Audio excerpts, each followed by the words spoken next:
Hello dear students. तो जो भी स्टूडेंट्स है जो आरपीएफ एसआई एंड कांस्टेबल की तैयारी कर रहे हैं, जैसे कि लास्ट वीडियो में मैंने आप लोगों से डिस्कस किया था कि आपके जो भी अभी स्कोर आ रहे हैं मॉक टेस्ट में आप कमेंट करके बता दीजिए। तो मैंने आप लोगों के कमेंट चेक किए थे, तो कुछ स्टूडेंट्स है जिनका काफी अच्छा इसमें स्कोर आ रहा था, कुछ स्टूडेंट्स है जिनका एवरेज था। अगर अभी भी मेहनत करेंगे तो लास्ट मोमेंट तक उनका काफी अच्छा हो जाएगा। लेकिन कुछ स्टूडेंट्स है तो अभी भी डाउट है बुक्स के लिए, उन्होंने अभी तक प्रिपरेशन स्टार्ट ही नहीं की है, वो अभी स्टार्टिंग कर रहे हैं, बिगिनर्स हैं। जैसे कि मैंने आपको पहले भी बताया था कि अगर आप बुक्स कोई भी फॉलो करते हैं तो आपको उसको कंप्लीट करना है। आपको ये देखना है कि उसमें आपका टॉपिक है वो कवर हो रहे हैं या नहीं हो रहे हैं। तो इसके लिए आप रेलवे एग्जाम्स के लिए किरण पब्लिकेशन की ये वाले बुक फॉलो कर सकते हैं। तो क्योंकि अगर आप अदर रेलवे एग्जाम्स की भी अगर तैयारी करते हैं तो सभी में ये कॉमन बुक्स आपके काम आ जाएंगी। इसके साथ साथ में प्रीवियस ईयर क्वेश्चन के लिए मैंने अपने टेलीग्राम ग्रुप में आपको सारे पीडीएफ प्रोवाइड किए थे। जो भी हमारे टाइम में जिस जिस शिफ्ट में जो जो क्वेश्चन बने थे वो आपको मैंने प्रोवाइड किए थे, उनकी हेल्प आप ले सकते हो। पीडीएफ से तैयारी ना करके अगर आप बुक्स फॉलो करना चाहे तो इसके लिए भी किरण पब्लिकेशन की ये वाले बुक है, अगर आप चाहे तो आप इसको फॉलो कर सकते हैं। बुक की जो लिंक है वो मेरे इस वीडियो के डिस्क्रिप्शन में जाके आप चेक कर सकते हैं, वहां से आप इसको परचेज कर सकते हैं। तो आप इस वीडियो में कमेंट करके ये बता दीजिए कि जो वैकेंसी इसमें आरपीएफ एसआई एंड कांस्टेबल की आई है, आपने एसआई या फिर कांस्टेबल या फिर दोनों के लिए अप्लाई किया है,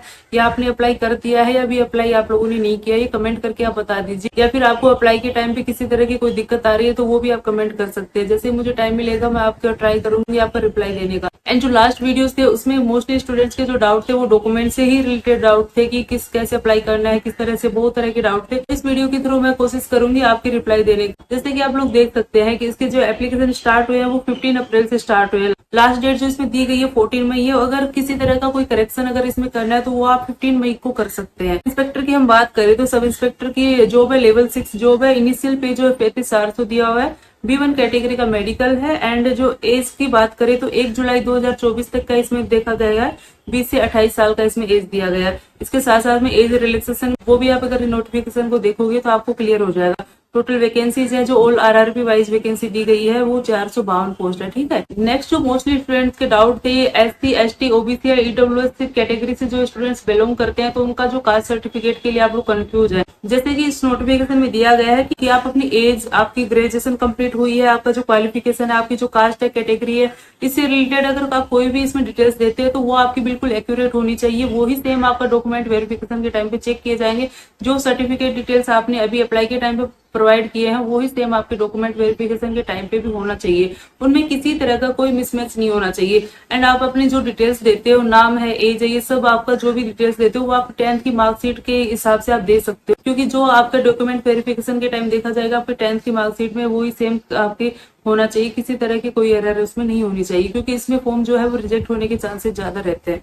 अगर आप एससी एसटी ओबीसी से रिलेटेड अगर कैंडिडेट हैं, अगर आप फीस में कंसेशन या फिर आपका रिजर्वेशन या फिर एज रिलैक्सेशन है कि कोई भी अगर बेनिफिट्स लेने हैं तो इसके लिए आपका जो कास्ट सर्टिफिकेट होगा वो इसकी जो लास्ट डेट है, लास्ट डेट जो है इसकी 14 मई है, उससे पहले की डेट का ही होना चाहिए। वो इसमें क्लियर मेंशन किया है। अभी कितना पुराना हो सकता है ये इसमें कोई मेंशन नहीं है। और सेंट्रल की जॉब है तो सेंट्रल का इसमें लगेगा, तो आप ये अपना इंश्योर कर लेना कि आपका जो कास्ट सर्टिफिकेट है वो इसका जो लास्ट डेट है उससे पहले पहले का आपका बना हुआ होना चाहिए। ठीक है। मेडिकल फिटनेस की बात करें तो इसमें जो मेडिकल का जो B1 कैटेगरी का दिया है वो आप अपना चेक कर सकते हैं पहले से। इसके ऊपर मैंने डिटेल वीडियो भी प्रोवाइड किया था, वो भी आप देख सकते हैं। एंड नेक्स्ट हम देखिए तो इसमें जो बताया गया है जो अगर आप अप्लाई करते हैं तो अगर आपने कोई पहले भी रेलवे एग्जाम दिया है तो आपका इसमें ऑलरेडी अकाउंट जो है वो बना हुआ होगा। अगर आप पहली बार अप्लाई कर रहे हो तो आप सबसे पहले क्रिएट एन अकाउंट, आपको एक नया अकाउंट बनाना होगा। उसकी हेल्प से आप इसमें अप्लाई आगे कर सकते हैं, या फिर आप किसी भी कंप्यूटर शॉप पे जाके वहां से भी अपना फॉर्म जो फिलअप करवा सकते हैं, क्योंकि उन लोगों को ज्यादा अच्छा आइडिया रहता है। तो किसी तरह की कोई दिक्कत ना हो आप वहां से अप्लाई करवा सकते हैं। लेकिन जो भी आप इन्फॉर्मेशन उसमें देते हैं वो बिल्कुल करेक्ट होनी चाहिए। नेक्स्ट जो इसमें मोस्ट इंपोर्टेंट दिया हुआ है, अगर आप डिफरेंट आरआरबी से मोर देन 1 एप्लीकेशन अगर आप सबमिट करते हो तो अगर आपका इसमें आइडेंटिफाई हो जाता है तो आपको रिजेक्ट कर दिया जाएगा। अगर नेक्स्ट टाइम आप किसी रेलवे वैकेंसी के लिए अप्लाई करते हो तो वो भी आप अप्लाई नहीं कर पाओगे। आपको इसके लिए तो आपको इसमें आरआरबी के थ्रू बैन कर दिया जाएगा। तो ये आप इंश्योर कर लीजिए। आप कांस्टेबल एंड सब इंस्पेक्टर के लिए अप्लाई कर सकते हो, दोनों के लिए अलग अलग, लेकिन आप एक ही पोस्ट के लिए 2 एप्लीकेशन अप्लाई नहीं कर सकते। ये मैं आपको क्लियरली इसमें बता देती हूँ ताकि आप नेक्स्ट टाइम आपको फ्यूचर में किसी तरह का कोई प्रॉब्लम इसमें ना हो। इसके साथ साथ में अगर आपने पहले ऐसी कोई मिस्टेक की है, पहले अगर आपने ऐसा कुछ किया है आरआरबी की साइट पे आपको अगर ब्लॉक किया गया है, तो आप इसके लिए अप्लाई नहीं कर पाओगे। आप इसमें देख सकते हैं, इसमें क्लियर इसमें मेंशन करके लिखा हुआ है। इसके साथ साथ में candidate who have been dismissed from service by the central government, state government, any other government, then अगर आपको डिसमिस किया गया है तो भी आप इस पोस्ट के लिए अप्लाई नहीं कर सकते हैं। ठीक है, आप अपना जो नाम देते हैं, आप पिताजी का नाम देते हैं, आपकी जो डेट ऑफ बर्थ है, वो आपका जो 10th का मार्कशीट है या फिर हाई स्कूल एग्जामिनेशन का जो भी सर्टिफिकेट है, उसमें जो डिटेल्स दी हुई है एज इट इज इसमें सेम डिटेल्स आपको देनी है, क्योंकि डॉक्यूमेंट वेरिफिकेशन के टाइम पे किसी तरह का कोई मिसमैच नहीं होना चाहिए। एंड नेक्स्ट जो मोस्ट इंपोर्टेंट है सिग्नेचर। आपके जो सिग्नेचर है वो कैपिटल या फिर ब्लॉक लेटर में आपको नहीं करने। जो आप डेली यूज में सिग्नेचर करते हैं वो डिफरेंट नहीं होनी चाहिए। सेम जो आप साइन करते हैं वही सेम साइन इसमें होना चाहिए। आप डिफरेंट साइन अगर करते हैं, अगर अप्लाई के टाइम पे आपने अलग किया है, वो डॉक्यूमेंट्स के टाइम पे आप अगर अलग करते हैं तो वो डिस्क्वालीफाई के चांसेस है वो उसमें बढ़ जाते हैं। साथ में अगर SC/ST कैटेगरी से आप बिलोंग करते हैं तो जैसा कि आपको पता होगा, रेलवे एग्जाम्स के लिए अगर आप जाते हैं, PET है, PMT है या फिर आपका CBT है, तो आपको रेलवे पास मिलता है इसमें। तो अगर इसके लिए आप अप्लाई करते हो तो आपकी जो भी आप कास्ट सर्टिफिकेट इसमें सबमिट करते हो वो जेन्युइन होना चाहिए, वो ही आपका वैलिड होना चाहिए। उसके हेल्प से ही आप इसमें कंसेशन ले सकते हो। किसी तरह का इसमें किसी टाइप का कोई मिसयूज अगर मिलता है तो आपको वहां पे किसी भी स्टेज में डिस्क्वालीफाई कर दिया जाएगा। इसके साथ साथ में EWS की हम बात करें तो EWS जो सर्टिफिकेट होता है तो इसमें प्रोवाइड किया हुआ है। आप नोटिफिकेशन के लास्ट में देखोगे तो उसका जो फॉर्मेट है वो दिया हुआ है और उसकी क्या टर्म्स एंड कंडीशन है वो इसमें मेंशन कर रखी है, वो एक बार आप चेक कर सकते हैं। इसके साथ साथ में अगर प्रेजेंट में आप कोई प्राइवेट जॉब में है या फिर किसी गवर्नमेंट जॉब में या फिर किसी रेलवे जॉब में है तो आपका जो NOC है वो डॉक्यूमेंट वेरिफिकेशन के टाइम पे लगता है। नो ऑब्जेक्शन सर्टिफिकेट होता है, ये आपका पहले से आपको इसमें रेडी रखना होता है। डॉक्यूमेंट वेरिफिकेशन के टाइम पे आप लोगों का चेक किया जाता है। अगर आपका जो एम्प्लॉयर है, इसमें नोट करके पॉइंट दिया, अगर आपका जो एम्प्लॉयर है वो किसी तरह का ऑब्जेक्शन अगर इसमें कर देता है, रेलवे को अगर किसी तरह का कोई मैसेज इसके रिगार्डिंग मिलता है तो वो आपको है इस फॉर्म्स को रिजेक्ट कर सकते हैं। अगर आप पहले से जॉब में है तो आप इंश्योर कर लेना कि आप उनको पहले ही इन्फॉर्मेशन आप दे दो कि हाँ हम इस जॉब के लिए अप्लाई करने वाले हैं। ठीक है, तो जो स्टूडेंट्स काफी कंफ्यूज हो रहे हैं डॉक्यूमेंट वेरिफिकेशन के लिए, तो मैं आपको इसमें डिटेल में आपको थोड़ा एक्सप्लेन कर देती हूँ। तो आपका जो परफॉर्मेंस रहेगा CBT एग्जाम में, उसके बेस पे आपको PET और PMT है उसके लिए बुलाया जाएगा। ठीक है, आप जो भी डॉक्यूमेंट्स है जो आपने अप्लाई के टाइम पे लगाए हैं वो सारे डॉक्यूमेंट है ओरिजिनल है और उनकी जो फोटोकॉपी है वो अपने साथ में आपको लेके जानी है। इसके साथ साथ में आपने जो फोटोग्राफ्स इसमें अपलोड किए हैं वो आप एक्स्ट्रा कॉपीज अपने साथ में रखना, वही सेम फोटोग्राफ्स है वहां पे आपको लेके जानी है। इसके साथ साथ में आपको जो सर्टिफिकेट जो इसमें लगेगा, आपके एज प्रूफ के लिए आप 10th का मार्कशीट रख सकते हैं। आपने सब इंस्पेक्टर के लिए अप्लाई किया है तो आपका जो ग्रेजुएशन का जो मार्कशीट है वो आपको साथ में रखना है। और इसके साथ साथ में अगर आप SC/ST OBC या EWS है तो इसका जो कास्ट सर्टिफिकेट है वो आपको साथ में रखना है। इसके अलावा अगर आप एक्स सर्विस मैन है तो वहां का जो डिस्चार्ज सर्टिफिकेट है वो साथ में आपको रखना है। तो सेल्फ अटेस्टेड फोटोग्राफ्स, आपने जो फोटोग्राफ्स इसमें अपलोड किए थे वो कलर फोटोग्राफ्स होंगी, उसकी 2 कॉपीज हैं जो सेल्फ अटेस्टेड होंगी।